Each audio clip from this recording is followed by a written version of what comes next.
Jäämällä, että kalat... Se syvyys vaikuttaa. Tuo vaikuttaa sitten kaikista eniten, kun vesi on oikein lämpiä, niin se pakenee ihan matalasti, että se on silloin syvemmässä. Mitä varten hauki tulee tänne matalaan ruohikkoon? No se luultavasti tulee lähinnä niin kuin saalista väijymään.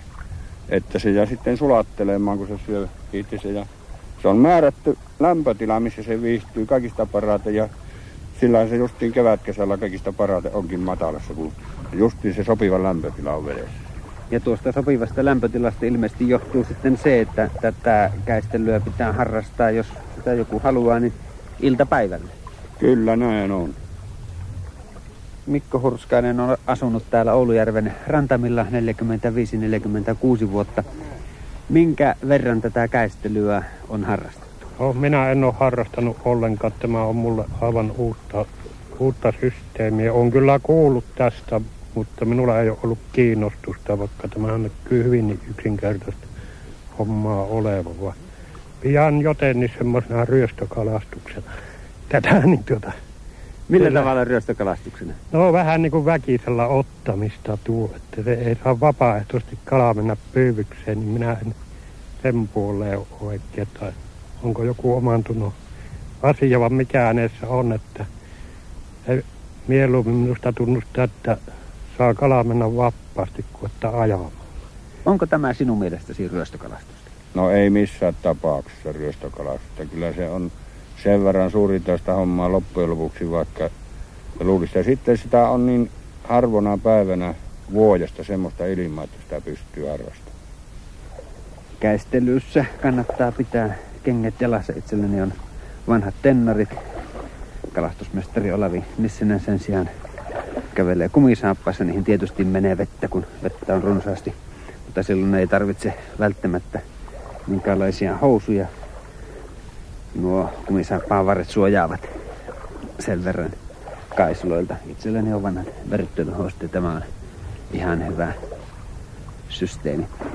Käistely on melko yksinkertainen ja nopea kalastustapa. Verkko vaan heitetään tuohon lähelle rantaan ja sitten kävellään rauhassa ja hätistellään kalat, hauet verkkoon. Sitä kuitenkin harrastetaan melko vähän. Mistä johtuu? No minä luulen, että tämä on kuitenkin, vaikka se on nopea tapa, niin se on tämmöistä rämpimistä ja sääolosuhteet on monesti semmoiset, että sitä ei paljon pystykään.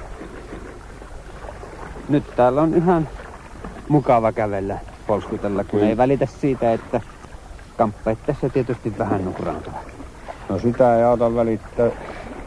Ja tästähän se monikin mukavuutta rakastava se käypi vaan ne verkkonsa heittämässä ja antaa ja aamulla nostaa pois, niin siinä ei tarvitse sen kummempia.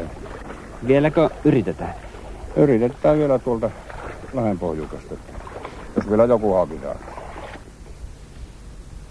1,5 tuntia sitten tulimme tänne Lattulan puron suulle ja kaiken kaikkiaan 8 kertaa tuon käistelyverkon laskimme tuohon 0,5 kilometrin alueelle. Missään tapauksessa emme järjestelmällisesti edenneet noita rantoja, vaan sieltä täältä ja pari kertaa kopastiin samastakin paikasta ja siitä molemmilla kerralla haukia tuli. Saalis on kaiken kaikkiaan 8 haukea ja suurin hauki on vähän toistakiloinen hauki. Tämä on kai melko normaali käistelysaalis. No tämä on suunnilleen näin kesällä silloin, kun se on sesonkin, niin ihan semmoinen normaali aikaisen. Tietenkin jos päivää jatkaa, niin aina entä enemmän sitten saa. Syvimmillään vettä oli reippaasti lantiota myöten. Napaakin tuossa touhussa kastuu. Se on melko rankkaa kävellä tuolla kahlata vedessä. 1,5 tuntia ja sitä enemmän.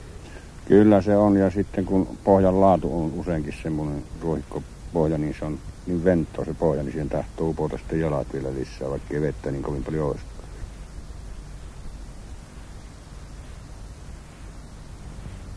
Ja näin saimme käytännössä kuulla, miten Oulujärvellä käisteltiin. Toimittajana oli Ari Rautio.